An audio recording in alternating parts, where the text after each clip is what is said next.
꿈은 영적인 언어이다. 빌라도도 예수에 대해서 이렇게 편안하게 예수 쪽으로 이렇게 기우는 마음이 있었습니다. 아닌 게 아니라 그의 와이프까지 어젯밤에 꿈이 좋지 않았어요. 이 사람에게서 함부로 이렇게 손대지 마시고 당신은 이거 이렇게 하셔야 됩니다 라는 이야기를 듣고 나온 터예요. 그런데 어쩔 수 없는 여론에 확 휘말려 버리는 겁니다. 빌라도에게도 찬스가 있었어요. 여러분, 마리아가 어떻게 예수님을 임신하게 됐죠? 성령으로 임신하게 됐을 때, 그가 남자를 모르나 성령으로 임신하게 됐을 때 수태고지 꿈으로 계시가 있었던 것이에요. 마리아와 이미 정혼한 요셉이라는 청년이 있습니다.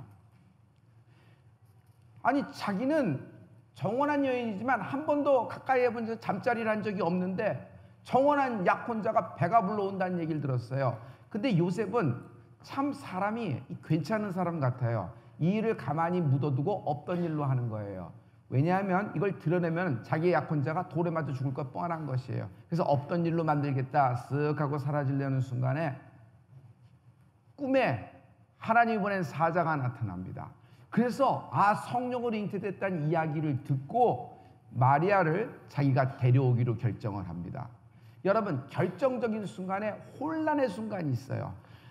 좌를 할 것인가 우를 할 것인가, 어디를 중심을 잡을 것인가, 이 기업을 손을 잡아야 되나 저쪽 기업이 이 사람이 또 이 사람이 나에게 보내신 하나님의 사람이니까 정말 혼돈되고 기도할 때가 있습니다.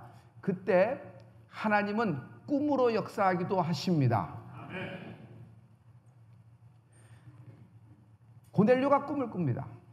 환상 중에 주의 사자가 나타나서 요바에 있는 베드로를 데려와서 안수를 받아라. 그래서 성령 세례를 받기를 사모하는 것입니다. 베드로는 요바에 떨어져 있어요. 근데 베드로에게도 환상이 열리는 겁니다. 베드로는 이방인하고 집에 들어가거나 그와 겸상을 하거나 그에게 안수하는 일, 당시로서는 꿈도 못 꿀 상상도 못할 일이었어요. 베드로는 마음문이 이방인에게 닫혀져 있다는 것이에요. 왜? 고넬리우스는 당시에 로마의 백부장으로 이방인의 심볼이었으니까. 그런데 하나님은 베드로의 마음이 이미 닫힌 줄 아시고 베드로에게도 환상 중에 역사를 하십니다.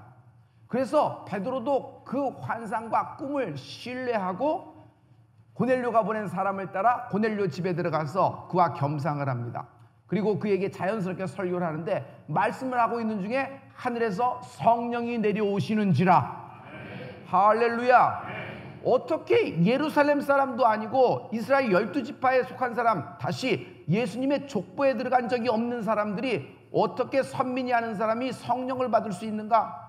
마가다락방 120문도가 받은 성령을 어떻게 이가 받을 수 있는가? 그러면 나는 이방인이라고 생각했으나, 자격 없다고 생각했으나, 저는 가치가 없는 인생이라고 생각했으나 하나님은 성령을 이방인인 로마의 백부장 고넬료에게 내려주심을 보고, 그럼 내가 그에게 안수 못할 일이 무엇이냐 하고 그에게 안수하니 성령이 힘있게 내리며 물세례를 주면서 그가 세례까지 받게 되는 역사가 있는 것입니다. 이 모든 경로에 베드로의 닫힌 마음과 그리고 하나님이 정확하게 고넬리우스에게 베드로다 얘기한 것, 이 모든 것은 뭐예요? 영적인 합의를 하나님이 맞춰주시는 것이에요. 꿈으로 역사될 수 있다. 여러분, 인생에서 계약을 하게 됩니다. 계약을 하면 한쪽 편이 마음이 열려면다고 계약이 되는 것이 아니에요. 두 마음이 합의가 돼야 계약이 되는 거예요. 그렇죠? 그래서 그 현장에 당사자끼리 갑과 을이 나와야 되는 것이에요. 그런데 한쪽이 합의가 안 될 경우 이 계약은 깨지는 겁니다. 그런데 하나님이 주시는 계약, 하나님이 주시는 역사라고 하면 여러분, 꿈으로라도 상대편에게 하나님이 역사하실 수가 있다.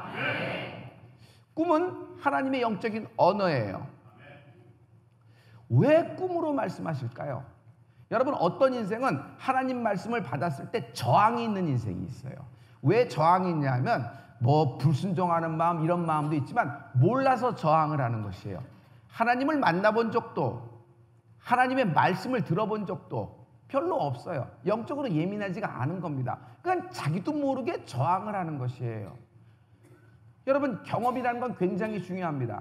하나님의 음성을 듣고 하나님의 말씀을 레마로 받은 사람은, 한 번에도 받은 사람은 이게 하나님이 내게 하시는 거구나. 아, 저 사람을 하나님이 내게 보내주신 것이구나. 아, 이것을 막으시는 분은 하나님이시구나. 이것을 여시는 분은 하나님이시구나.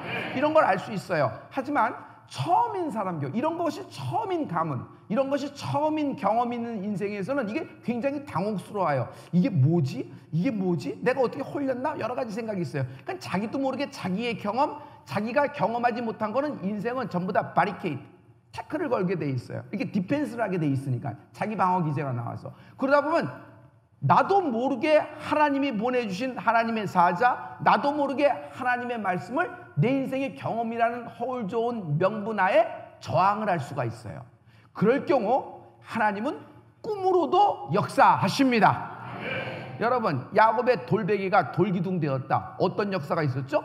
그날 하늘문이 열리는 꿈을 야곱이 꾸게 된 것이에요. 꿈은 꾸고 싶어서 꿉니까? 하나님이 역사하셔서 야곱이 꿈을 꾼 것입니다. 야곱은 이런 역사가 굉장히 많아요. 야곱이 꿈쟁이인 것처럼 그의 아들 중에 가장 귀히 여기는 아들 요셉도 꿈꾸는 자가 된다. 야곱은 자기 아들 중에서 요셉을 굉장히 아꼈습니다. 그래서 요셉을 너무 아낀 나머지 채색 옷을 입혀줬어요. 그 말이 뭐죠? 이 아이만 좋은 옷을 입혔다, 그런 의미가 아니라 채색 옷은 얘가 나의 후사 상속자라고 미리 정한 겁니다. 어차피 야곱과 에서는 그 상속권 때문에, 장자권 때문에 시비가 붙어서 복잡해진 인생이 됐잖아요. 그러니까 야곱은 꾀가 많은 사람이라 미리부터 지정을 하고 가자, 그래서 요셉을 한 것이에요. 이것이 또 도화선이 된 것이에요. 장자도 있고 여기 둘째 형도 있고 다 있는데 밑에서 두 번째 요셉이 이렇게 돼. 이게 무슨 일이야? 봐, 아버지가 채색 옷을 요셉에게 입혔잖아. 저거 후사고 상속자란 얘기야. 인감이 저에게 갔어. 이제 조금 있으면 모든 등기가 저의 이름으로 될 거야. 자, 가만히 있을 거야? 눈 뜨고 당할 거야? 그래, 그에게도 주지만 우리가 받을 권리는 주장하자. 이런 식으로 해서 모의가 열려서 전부 다 나머지 형제들이 전체가 모여진 겁니다. 그래서 요셉을 죽이려고 살해 시도가 열려진 것이에요. 자, 요셉이 입었던 채색 옷, 이것은 성령의 기름 부음을 상징합니다. 왜냐하면 하나님은 하나님의 상속자, 하나님의 후사, 하나님이 사랑하는 자에게 기름 부으신다. 그러므로 기름 부음이 임한다. 나는 하나님이 사랑하는 인생이다. 할렐루야. 기름 부음, 채색 옷을 입은 요셉은 채색 옷을 입고부터 그의 별명이 나오기 시작하는데 꿈꾸는 자라는 별명을 받습니다. 자, 중요한 거예요. 여러분, 꿈을 꾸기 시작하니 꿈꾸는 자가 됐다. 여러분, 꿈꾸는 자가 되니까 채색 옷을 입었다가 아니에요. 순서가 어떻게 되냐면 채색 옷을 입으니, 기름 부음을 받으니 주 안에서 꿈꾸는 인생이 될지어다. 여러분, 포기하는 인생은 유서를 씁니다. 그러나 꿈을 꾸는 인생은 계획을 씁니다. 나는 여러분이 꿈을 꾸는 인생이 되는 축복이 있을지어다. 자기가 포기한다는 것은 자기 인생에 유서를 쓰는 거나 마찬가지예요. 실제로 그 사람이 펜을 들어서 유서를 쓰기 시작하면 이건 더 큰 문제로 넘어가요. 문제 정도가 아니라 브레이크가 안 들어요.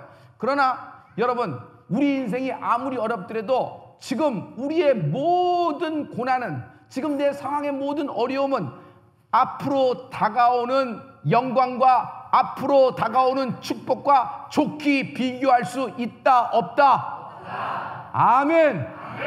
여러분 옆 사람에게 축복해 주세요. 꿈꾸던 꿈을 계속 꾸십시오.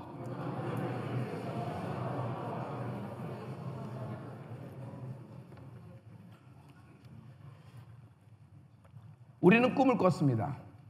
러시아에 대한 꿈을 꿨습니다. 1991년 갑자기 러시아가 페레스트로이카 됐습니다. 문이 활짝 열려버린 거예요. 하지만 우리가 어렸을 때는 중국을 중공이라고 그랬죠. 러시아를 소련, 그래서 근접할 수도 없는 그런 공산당의 나라, 이렇게 생각했어요. 그런데 91년 문이 활짝 갑자기 열렸을 때 우리는 이건 하나님이 우리에게 주신 기회라고 생각했어요. 우물쭈물 계산기를 돌려서 좌우를 균형을 맞춰보고 이런 생각 안 하고 엄두를 내어 천국은 침노하는 자의 것이니 러시아를 침노하기 시작했습니다. 저도 91년에 모스크바를 거쳐서 노보시비르스크까지 들어갔습니다. 그곳에서 들어가 보니까 루브라는 휴지 조각이 되어버렸어요. 모든 젊은이는 꿈과 비전을 잃어버렸어요. 젊은이가 꿈과 비전을 잃어버렸다는 것은 나라의 퓨처, 미래가 블랙아웃, 깜깜해졌다는 것이에요. 당시 루스키 군인들은 먹고 살기 위해서 자기의 계급장을 갖다 팔았어요. 자기의 군복을 벗어 팔고 가스마스크까지 팔았어요. 공산당으로 받던 훈장까지도 내다 파는 것을 봤어요. 이건 뭐 형편무인증이 일하는 나라가 돼버렸어요. 루브라로 할 수 있는 것이 아무것도 없었어요. 달러 1불, 달러 2불이 그 안에서는 엄청난 힘을 발휘하던 시절이 1991년이었습니다. 자, 이들에게 복음을 전하자 하면서 길거리에서 막 춤추면서 했습니다. 근데 예수 믿는 사람을 만나기 시작하는 것이에요. 누구를 만나요? 당시에 사회주의, 공산주의에 있었을 때 모든 교회들이 언더그라운드 처치, 지하교회로 들어갔거든요. 이런 사람들이 나왔어요. 그래서 그 사람들을 만나서 이야기하면서 전도하기 시작했고 막 하니까 서로 할렐루야로 막 했습니다. 그래서 우리가 여기다 교회를 짓자라고 생각했어요.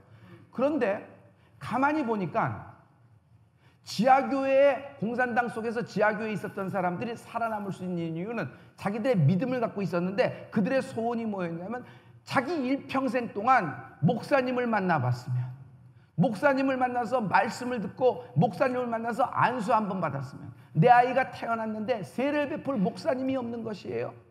내가 죽게 되었는데 나를 장례해 줄 목사님이 없는 것이에요. 그래서 목사 한번 만나봤으면 이들의 꿈이었어요. 그래서 많은 생각을 했습니다.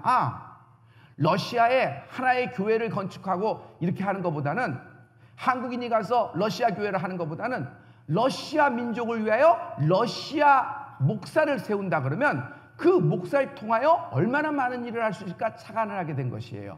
나는 이것이 우리의 계획이었으나 하나님이 주신 꿈과 우리의 계획과 맞아 들어가는 성령의 역사인 줄 믿습니다. 할렐루야, 할렐루야. 맞다.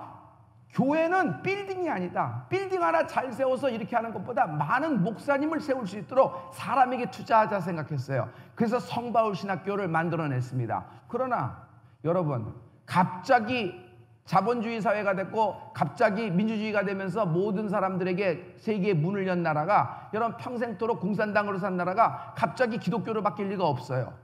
사람들은, 젊은이들은 전체가 다 마약쟁이가 돼버렸어요. 길거리 가면 마약 그 주사기가 다 있습니다. 우리가 마약 하려면 하면은 여러분 이런 사람이 무슨 가치가 있을까? 밑바닥 생활이고 저주받은 사람, 이제 이 사람은 희망이 없다 이렇게 생각하는데, 당시의 러시아는 의사고 변호사고 지배계층이고 누구든지 다 마약을 하게 되고 몰락하게 돼버렸던 것이에요. 전혀 갱생의 희망이 없던 그런 순간이에요. 그런데 우리가 성바울 신학교를 하니까, 아니 예수 믿는 사람도 없는데 목사 될 사람이 누가 있겠어요? 그러면 어떡할까? 먼저 우리는 마약과의 전쟁을 해야 된다. 그래서 마약 있는 사람들을 다시 갱생을 시켜서 이들을 예수 믿게 하는 프로그램부터 만들어야 되겠다 생각해서 우리가 계획을 세워서 마약센터를 오픈하게 되었습니다. 근데 그 마약센터를 통하여 많은 사람들이 들어와서 치유함을 받고 갱생이 되었으며 사회로 복귀가 되었으며, 심지어 여러분 가정으로 돌아가는 사람까지 생겼어요. 그래서 자기가 결혼을 하고 아이를 낳고 회복이 되고 기업을 회복하고 이렇게 행복한 삶을 갖게 되고, 그 중에서 몇 사람들은 성바울 신학교 들어와서 여러분 러시아의 목사가 돼서 지금 현재 이르게 되었습니다. 이제 이번에 여러분 CBS TV와 함께 이번 촬영이 됐어요. 이번 마약센터의 상황을 여러분 같이 한번 보시죠.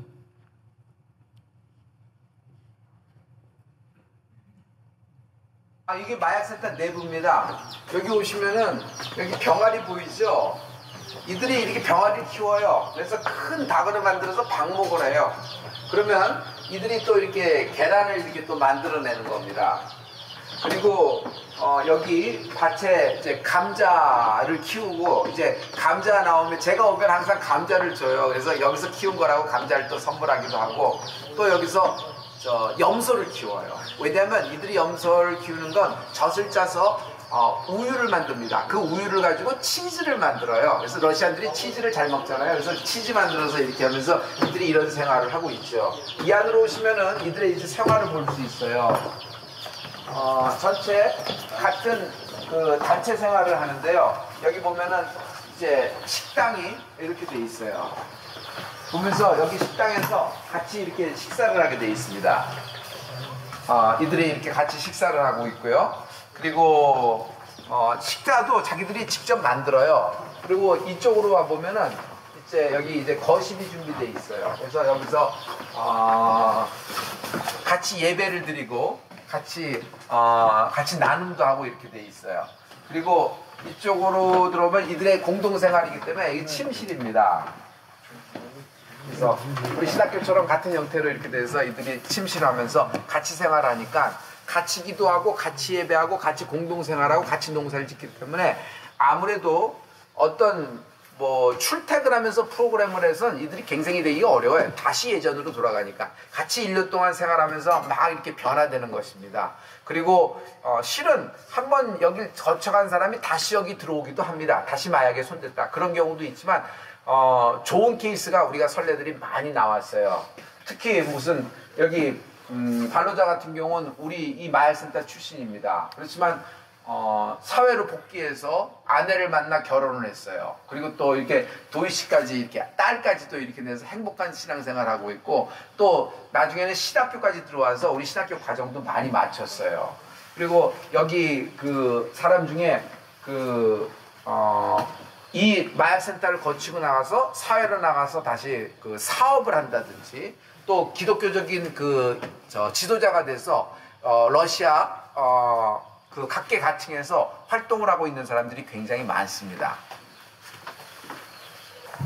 이 마약센터 내에서 우리가 젖소를 키우고 있는 거예요. 이 젖소를 사가지고 이들을 키우고 있는 겁니다. 여기서 우유를 짜서 이들에게 치즈를 만드는 거죠. 그래서 이 소를 키우면서 이들이 자연 친화적인 이런 생활을 하고 있어요. 조그만 새끼 토끼. 조그만 토끼 보이시죠? 이런 토끼를 키우고 있는 거예요. 이렇게. 그래서 마약센터에서 이렇게 자연 친화적인 일을 하면서 인간으로서 이렇게 따뜻한 마음 이런 것도 이렇게 멘탈적인 것을 우리가 치유하고 왜냐하면 이들이 멘탈이 고장이 났으니까. 그리고 그래서 몸도 이렇게 같이 이런 농사일을 하면서 다시 한번 갱생을 시키고 그것보다 중요한 건 영혼입니다. 그래서 이 마약센터 내에서 우리가 예배하고 성경 공부를 1년 동안 하면서 이런 프로그램을 하고 있는데 이것이 잘 하나님의 인도함을 받고 있는 것이에요. 할렐루야. 서울대 지순보험교회 여러분이 서울대 지순보험교회와 한별 목사님과 같이 사역을 하는 동안 이런 위대한 일을 하는 겁니다. 영국인도 이 일을 못해요. 미국인도 못해요. 선교 대국인 1인 미국은 왜 자본력이 없어 못해요? 여러분 선교는 물질로 하는 것이 아니에요. 우리는 페레스트로이카 직후 하나님의 부탁을 받고 들어왔기 때문에 정부로부터 허가가 있고 또 일찍 이런 일을 했기 때문에 마약센터가 12개까지 된 거예요. 그리고 이런 일을 재해석하니까 이걸 인정을 해서 여러 가지 러시아에서의 우리 종교활동을 비자도 주고 이렇게 하는 거 아니겠어요? 여러분 지금 위대한 일을 하고 계시는 겁니다. 여러분이 한 모든 헌금 하나하나가 이런 마약센터와 이런 일들을 인생들을 이렇게 변화시키는 일에 이렇게 사용되고 있음을 하나님께 영광을 돌립니다. 슬라바 복 여러분 하나님께 영광 돌립니다. 참으로 수고하셨습니다. 할렐루야.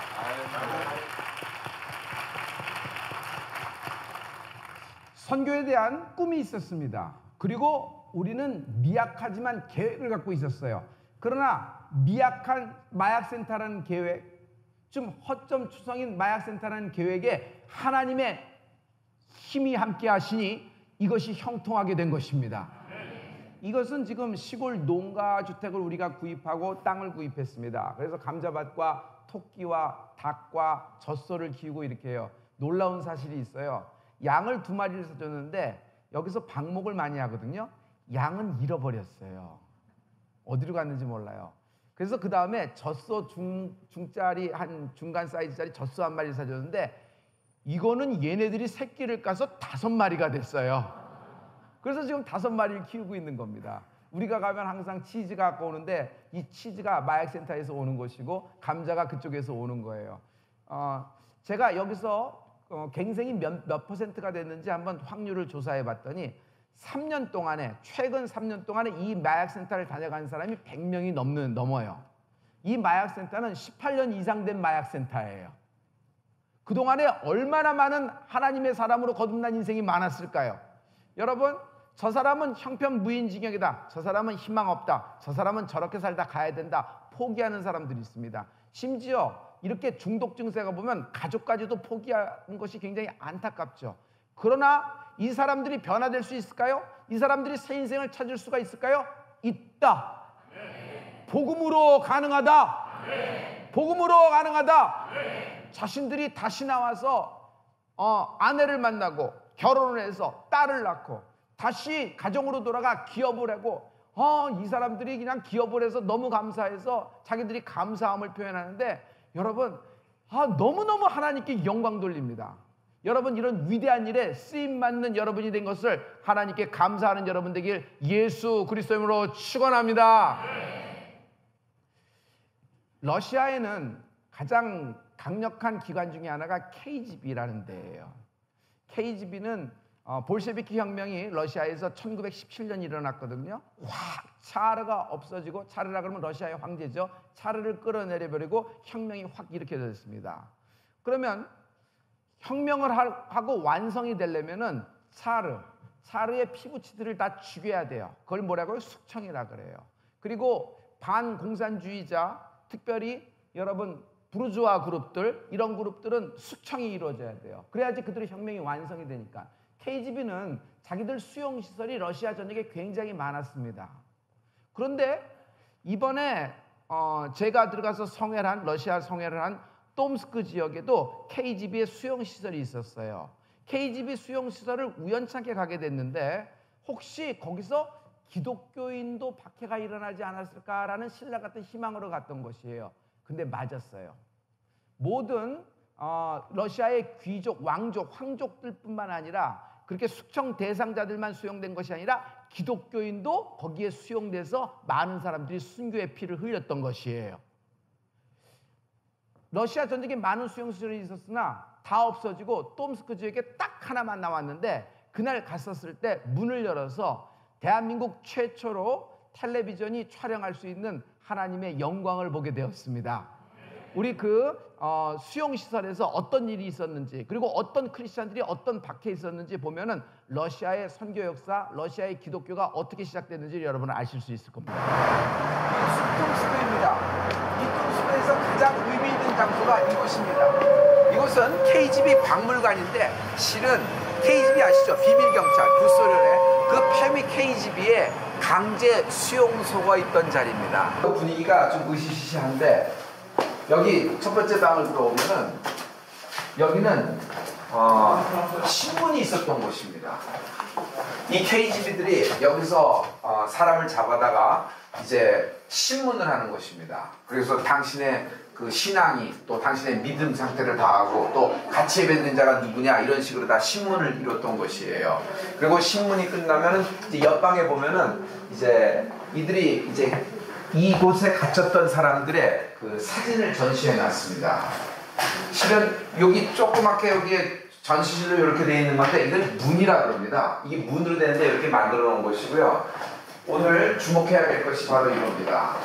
지금 십자가 형태로 이렇게 사진을 이렇게 전시해 놨는데, 여기서 순교한 사람들입니다. 이곳에서 갇혔던 사람들입니다. 여기는 정치범, 스파이, 반공산주의자만 갇힌 것이 아니라 기독교인들이, 그리스도인들이 여기서 같이 갇혀서 핍박을 당했던 것입니다.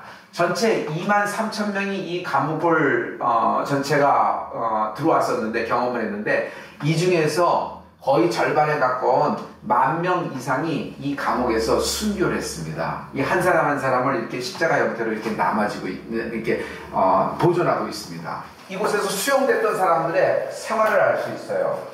이렇게 지금 물을 이렇게 하나 놓고, 조그만 방이에요. 뭐 너무 음습하죠. 들어와도 너무 음습함을 많이 느끼는데, 우리가 지금 침대 같은 것이 이렇게 2개 놓여 있는 것 같은데, 실은 여기에 몇 명이 있었냐면 적으면 20명, 많을 때는 30명이 한꺼번에 이 방에 수용되어 있어요. 이게 뭐 방이 몇 방이나 될까요? 이 얼마 되지도 않는 이 조그만 방에서 20명에서 30명까지 있었으니까 이거는 지옥 생활이나 마찬가지입니다. 이 방에서 가장 중요한 것은 이거죠. 여기 보면은 예수님의 형상과 함께 이곳에 이제 썼던 뭐 물건들, 바나 이렇게 신발들 이런 것이 남아 있는데, 여러분 여기 잘 보시면은 여기 성경이 있습니다. 이들 수용되었던 사람들이 이 성경을 갖고 있었던 것이에요. 이게 1827년대쯤에 이제 나왔던 성경을 그대로 지금 이렇게 써가지고 이렇게 갖고 있었던 성경을 그대로 재현해 놓은 곳인데, 이 가운데서도 믿음을 지켰던 것이죠. 여기에 그리스도인들의 그 수용과 핍박이 있었다는 증거가 확실히 있습니다. 그것을 보면은 이들 가운데 성경을 이렇게 쪽복음을 이렇게 갖고 있었어요. 이 복음은 German, 독일어로 된 성경이죠. 그래서 러시아는 기독교의 역사가 참으로 오래됐고, 그리고 보석 같은 인물들이 하나님이 숨겨놓음을 알 수 있어요. 여러분도 마찬가지입니다. 지금 현재 많이 어렵고 많이 힘들다고 하더라도 여러분 너무 걱정하지 마십시오. 지금 현재 내가 당하는 고난은 장차 내게 다가올 축복과 영광과 좋기 비교할 수 없도다. 아멘. 하나님께 영광 돌립니다.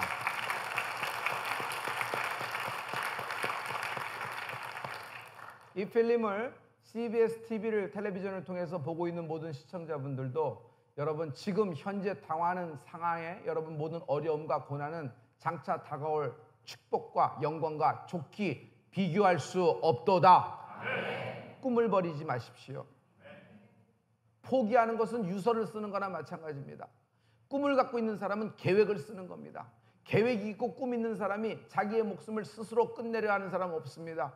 요셉이 그런 어려운 상황 속에서도 여러분 그 꿈을 유지하고 있고 그 꿈을 계속 꿨기 때문에 하나님이 요셉을 통하여 이스라엘 민족을 태동시켜 주시는 것입니다.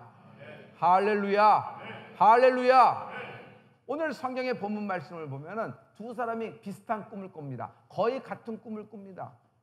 떡 맡은 관원장, 술 맡은 관원장. 여러분, 애굽에서 떡 맡은 관원장은 누구예요? 애굽의 전체 먹거리를 담당한 사람입니다. 술 맡은 관원장은 뭐예요? 애굽 전체 모든 주량을 관리하던 사람입니다. 이 사람 두 사람이 실세입니다. 근데 동일한 비슷한 꿈을 꿨습니다. 하지만 꿈을 해석할 길이 없어요. 요셉이 그 꿈을 감옥에서 풀어줍니다. 그런데 요셉의 풀이로 인하여 한 사람과 한 사람의 운명이 완전히 상반된 엇갈린 결과가 나오고, 결국 한 사람은 복직이 되어 흥하게 되고 한 사람은 거기에서 최후를 마치게 되는 경우를 봅니다. 여러분, 그러므로 나는 여러분이 꿈을 소중히 여기는 인생이 되길 예수 그리스도로 축원합니다. 어려운 상황 속에서도 하나님이 여러분에게 말씀으로 공급하실 것이고, 찬양과 경배를 통하여 하나님을 만나게 되는 은혜가 있을지어다. 그리고 여러분 자기도 모르게 꿈을 꾸는데 그 꿈을 소중히 여기는 인생이 되길 예수 그리스도로 축원합니다. 물론 꿈에는 개꿈도 있습니다. 개꿈은 나사렛 예수 이름 명하노니 취소되고 끊어질지어다 해버리면 되는 것이에요. 하지만 영적인 꿈을 꾸는 사람은 그 꿈을 간직하더라. 그 꿈을 간직하더라. 요셉이 그 꿈을 간직한 결과 결국 성취를 보게 되는 것입니다. 구약은 뭘까요? 하나님의 꿈을 적어놓은 책이에요. 구약은 전체가 하나님의 꿈이에요. 구약을 이렇게 저렇게 보지 마세요. 하나님의 꿈이에요. 하나님의 꿈을 적어놓고 하나님의 계획을 적어놨어요. 내가 이런 꿈을 갖고 있다. 내가 이 꿈을 이렇게 계획을 갖고 실천할 것이다. 아브라함과 이삭과 야곱과 요셉과 12지파를 통하여 하나님이 나타나셨어요. 창세기부터 말라기까지 하나님의 꿈과 계획을 나타내 주신 것이에요. 그런데 신약은 무슨 책이에요? 그 꿈의 성취가 되었도다. 예수 그리스도 메시아, 너희를 위하여 예수 그리스도 하나님의 아들이 이 땅에 온다는 꿈과 계획을 쭉 적었다가 드디어 신약이 와서 그 꿈의 성취를 보게 되는 것이 있으니 예수 그리스도가 하나님의 성취가 됨을 믿습니다. 그러므로 우리가 믿는 기독교는, 우리가 믿는 하나님은요, 꿈으로 시작하지만 꿈으로 끝나는 것이 아니라 반드시 성취로 끝난다. 할렐루야. 우리 하나님께 영광의 박수 드립니다.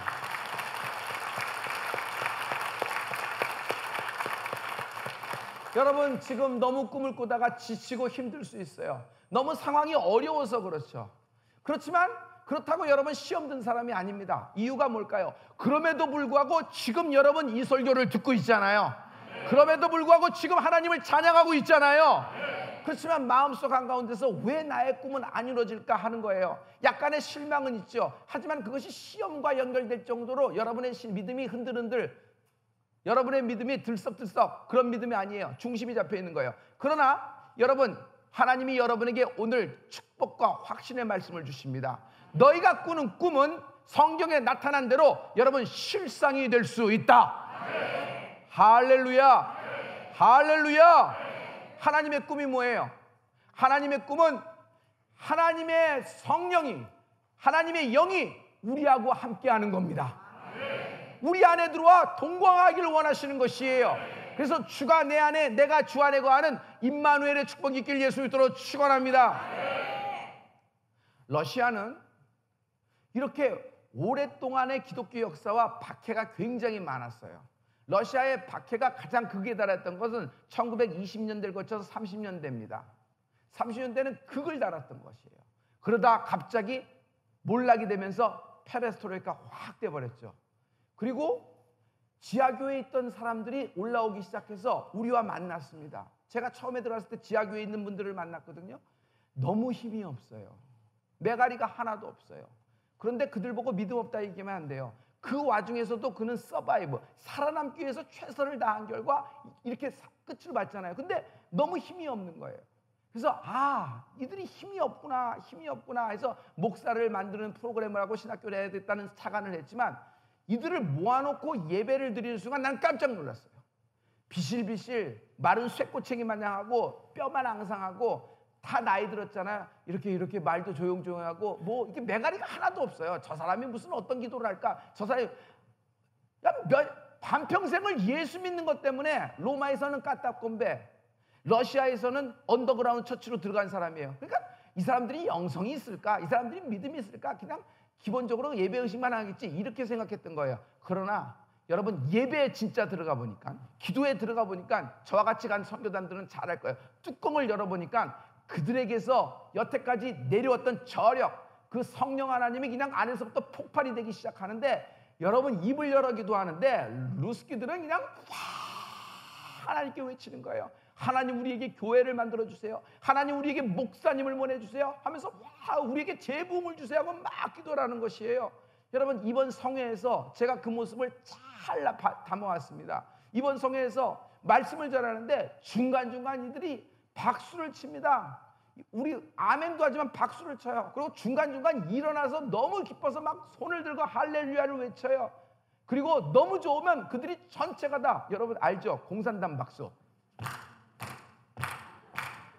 이게 터지는데 사람에게 하는 거겠어요? 옆 사람 칭찬하려고 하는 거겠어요? 하나님께 영광 돌리는 것입니다. 이번 성회에서 여러분 우리가 루스키들에게 배울 것이 있어요. 루스키들에게 배울 것이 있어요. 실은 그들의 영성이라는 것이, 그들의 그 목사님들, 러시아 목사님들의 영성이라는 것이 굉장히 힘든 순간을 겪어왔기 때문에 한국의 목사님보다는 조금 이렇게 좀 아쉬운 면도 있어요. 그러나 이들이 모아놨을 때의 영적인 저력은요, 역시 역사는 무시 못해요. 굉장한 힘을 발휘합니다. 그 현장을 보게 될 텐데 여러분 이 모든 러시아의 지난주에 있었던 한국과 러시아의 두 나라의 성령 컨퍼런스 장면을 여러분 TV로 시청하는 여러분들도 이런 하나님께 부르짖을 때 하나님이 여러분에게 응답하실 줄 믿습니다.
하나님께 영광의 박수드립니다. 할렐루야.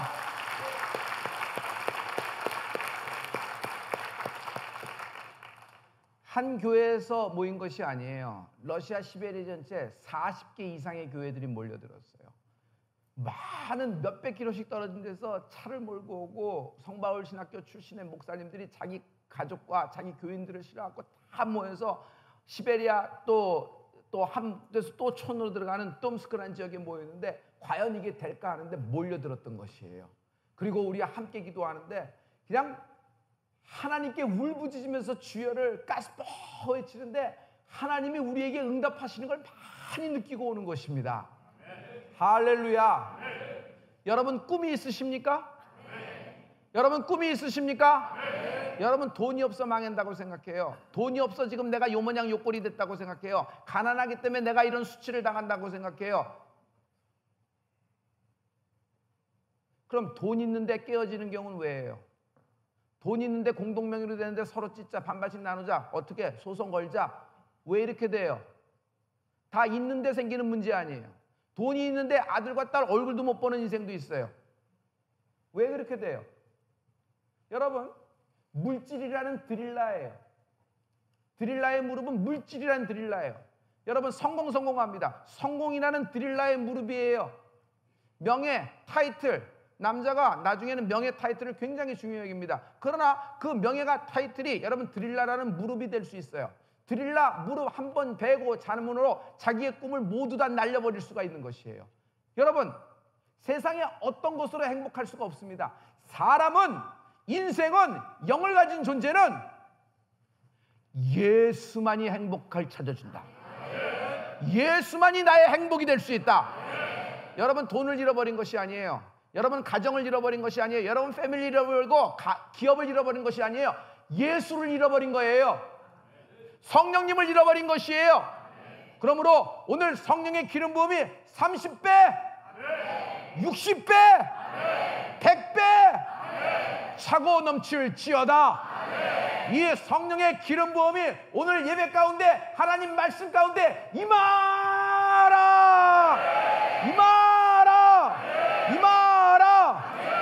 사람들은 눈에 안 보이기 때문에, 자기가 받아본 적이 없기 때문에, 손에 쥔 적이 없기 때문에 가치를 몰라요. 하나님의 말씀의 위대함, 십자가의 영광, 성령의 기름 부음, 이런 거에 가치를 몰라요. 그래서 홀라당 눈에 보이는 것으로 엿바꿔먹고 팔아버리는 거예요. 그러나 여러분, 인생은 하나님 말씀대로 되게 돼 있고, 인생은 성령의 기름 부음 받은 자를 절대로 세상이, 더러운 마귀의 권세가 손대지 못하도록 하나님이 막으신다. 하나님이 막으신다. 할렐루야. 여러분, 꿈을 가진 사람 입을 열어 기도하기 시작하십시오. 꿈만 꾸지 말고 계획을 세우십시오. 그리고 그 계획에 따라 하나님께 올려드리며 입을 열어 기도하기 시작하십시오. 세상에 24시간이 있는데 지금 이렇게 열심히 일하다가는 우리 다 죽어요. 여러분, 중년의 남자가 이제 병원 신세 가게 돼 있어요. 여러분, 이제 벌어놓은 거 전부 다 약값으로 집어넣고 병원비로 집어넣고 요양병원으로 다 집어넣어야 돼요. 뭐 한 건가 생각이 될 거예요. 그러나 여러분, 여기 해결책이 있으니, 여러분, 인생에서 하루 24시간 중에 여러분 5분도 소리 내고 기도 못해요? 여러분 10분도 소리 내고 기도 못해요? 여러분, 저 루스키들이 어려운 가운데서 저렇게 기도할 때 하나님이 길을 열어주시는 것처럼 우리가 5분 10분만 기도해드려도 성령의 운행하심이 있을 줄 믿습니다. 할렐루야. 꿈이 있는가? 꿈이 있는가? 기도를 시작하라. 인생에서 가장 큰 죄가, 인생에서 가장 큰 하나님이 불편하게 여기시는 것이 절망, 포기라고 생각합니다. 절망한 자, 포기한 자, 스스로 자기 인생을 마감하려 유서를 쓰기 시작합니다. 여러분, 막장까지 간 거예요. 나는 여러분 유서를 불태워버리고 하나님을 향한 꿈에 따라 계획을 세우는 여러분 되길 예수님으로 축원합니다. 하나님이 꿈꾸는 자 요셉을 이렇게 쓰셨습니다. 여러분, 이번 하반기에 하나님이 여러분에게 꿈으로 역사하십니다. 여러분의 계획을 축복하고 밀어주실 것입니다. 그리고 내가 왜 이 세상에서 승리해야 되는가? 내가 왜 이 세상에서 목적 있는 거부가 되어야 되는가?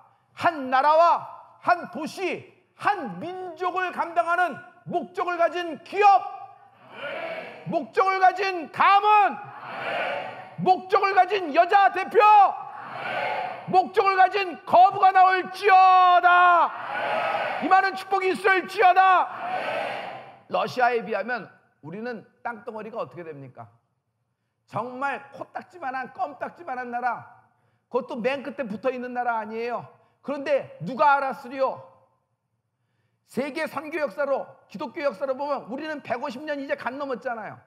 근데 저들이 콘스탄티노플부터 지금의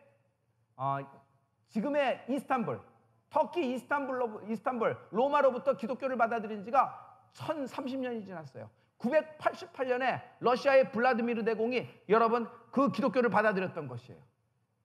그러면 기독교 역사로 우리가 이게 경쟁이 안 되는 거예요.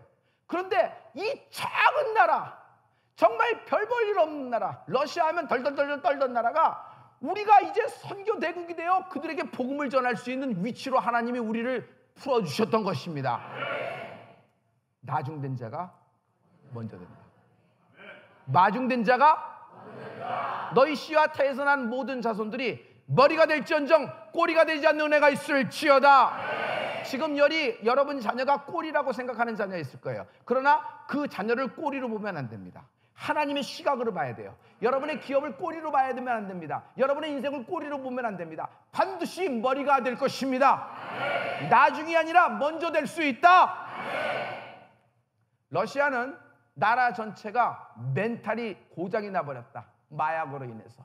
그런데 마약센터, 많은 마약센터 형태가 있으나 기독교의 마약센터, 여러분 개신교의 마약센터가 가장 효율이 좋았어요.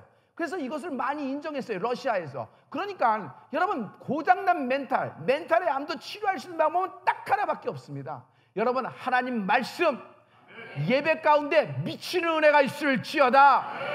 평생 약 먹고 살겠는가?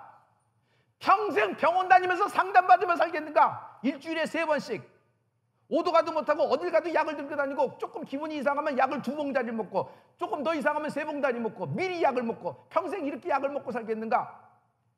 나는 약을 먹지 말라는 얘기가 아니에요. 약을 복용하십시오. 그러나 평생 멘탈에 암이 걸려서 불안하고 초조하고 심장이 터질 것 같고 사람 많은데 못 가고 비행기도 못하고 운전도 못하고, 여러분 엄마가 멘탈에 암이면 딸에게 내려갈 수 있는 파서빌리티가 굉장히 높아요. 아버지가 암이면은 아들에게 넘어갈 수 있는 것들은 굉장히 파서빌리티가 높아요. 이것을 나만 아니라 내 자녀까지 유전으로 전달해야 될 것인가?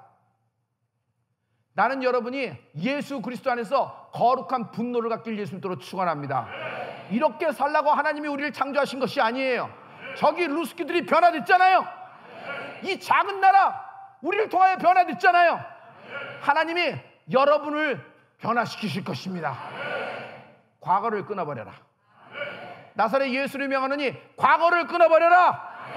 나는 더 이상 멘탈에 암이 있는, 나는 더 이상 육신에 암이 있는, 나는 더 이상 실패한 자, 나는 더 이상 포기하고 절망한 자가 아니다. 나는 꿈꾸기 시작한다. 다시 꿈꾸기를 시작한다. 꿈꾸던 꿈을 계속 꾸는 은혜가 있을지어다. 꿈꾸던 꿈을 계속 꾸는 은혜가 있을지어다. 우리가 2020년 이탈리아 로마의 콜로세움에 모든 유러피언을 불러 모아서 루스키들도 그날 초청했어요. 지난주에 초청했어요. 저송에서 초청했어요. 여러분 20만 명의 유러피언을 구원하는 교회가 되리라.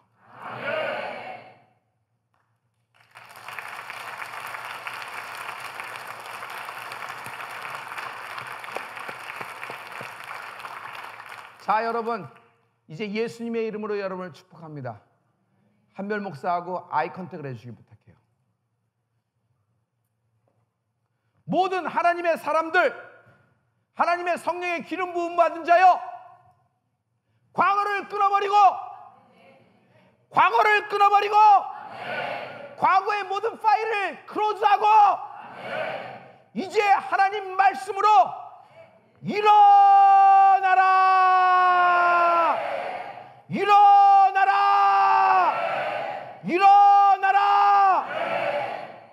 출발하라.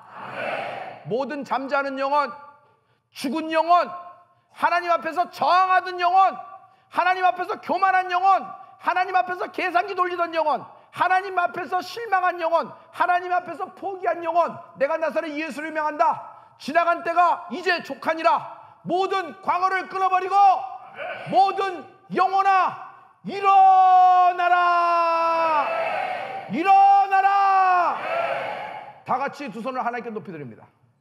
우리 주여 세 번을 외치고 여러분 기도하게 될 때, 여러분 하나님이 저 대륙 러시아 루스키들의 울부짖는 기도를 축복하십니다.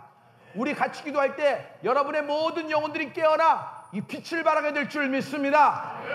여러분, 자기 스타일이 우울증 담즙질이라서 속으로 기도한다. 집에서 그렇게 하세요. 근데 아직도 살만한가 보지? 그러니까 그렇게 기도하지. 박사학위 받으면 그렇게 기도하는 거예요? 그럼 누구는 공부 안 한 사람이 있어? 돈 많으면 그렇게 기도하는 거야? 여기 당신만큼 돈 없는 사람 어디 있어요? 아니, 여기 당신만큼 가문이 반짝반짝 빛나지 않은 사람 어디 있어요?